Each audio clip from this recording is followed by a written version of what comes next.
Hey, what's up everyone? TJ here, out snowboarding up in Whistler today, and in this video I'm checking out the Marhar Woodsman Snowboard.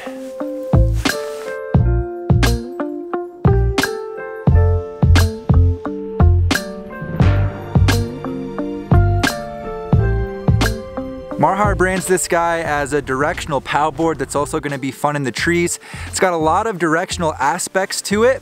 It's got a directional shape, so it's got a really short tail and really long nose outside the contact points. It's going to run a setback stance as well as a taper. So all of those things are going to help this guy to get more float and powder, as well as the shape of the nose. It has a gradual, shallow, planing nose that's going to help to stay gliding on top of the powder rather than push into that softer snow.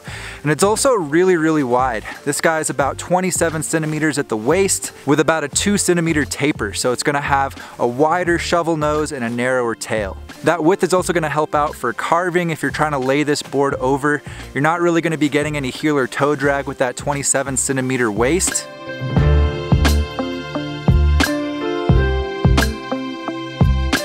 As far as the camber profile goes, this guy is flat between the feet, going a little bit past the insert packs with rocker in the nose and tail. That rockered nose is going to help offer more float and powder as well. And as far as the flex goes, I'd say it's a pretty medium flex, but since there is that longer rocker section in the nose, you can get some pretty good leverage on the nose. So there's some good flex in the nose in my opinion, and that's helping to make the board a little bit more damp going through chop as well. In Whistler right now, we've had a bit of firm, heavy snow conditions, and there's some bumps out there, so that nose has been helping to absorb and go through that a little bit more smoothly. You're gonna find some interesting tech in this snowboard as well.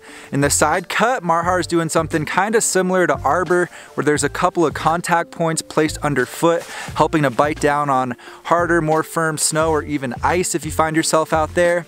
It's gonna have some carbon in it, helping to make this board a little bit more lively, a little bit more snappy. And it also has something that I've only seen in Marhar boards, and they're calling it sideways rocker. It's a really cool tech, and it's exactly what it sounds like. The sides of the board are lifted up a little bit, running down the whole length of the snowboard. It's a really cool feature. It actually really feels like you're just rolling from edge to edge as you're carving. It gives the board a nice surfy feel to it, and something that's definitely stood out on groomers as well as in the powder. This board's really fun transitioning from edge to edge. We've had some pretty decent soft snow conditions the last couple of days in Whistler, and the Marhar does deliver a lot of float. That nose really wants to poke up out of the powder. I'd highly recommend this guy as more of a pure powder specific board. It's definitely going to perform in those conditions, and it's really fun going through trees as well. You just kind of point and swivel that nose going through those trees, and that short tail makes this guy really maneuverable as well. So that whole combination, that short tail, the sideways rocker, the width,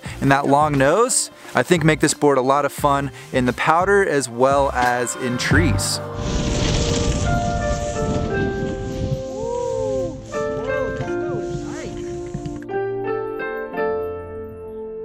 The biggest standouts for me on the Woodsman are for sure that sideways rocker. I'm really enjoying that quick transition from edge to edge. Like I said, it really does provide a fun and surfy feel to it, making this board a lot more fun for carving, a lot more fun for those quick turns in powder, as well as that width. I'm a fan of the shorter, wider boards, so you can really lay over turns without having to worry about your toes or heels dragging. So that's been a lot of fun as well. The one downside I will say is that on ice, I've been having trouble getting that toe edge to bite down. It's been feeling all right on the heel edge, but I've been having trouble getting that toe edge to bite down on firm conditions. So it might not be the best snowboard in variable terrain, especially with that shorter tail as well. If you're going through some chop, you might not have all the stability that you want. But for a pure powder board, carving up groomers, maybe taking it into the trees, swiveling it around, the Woodsman's gonna be a lot of fun.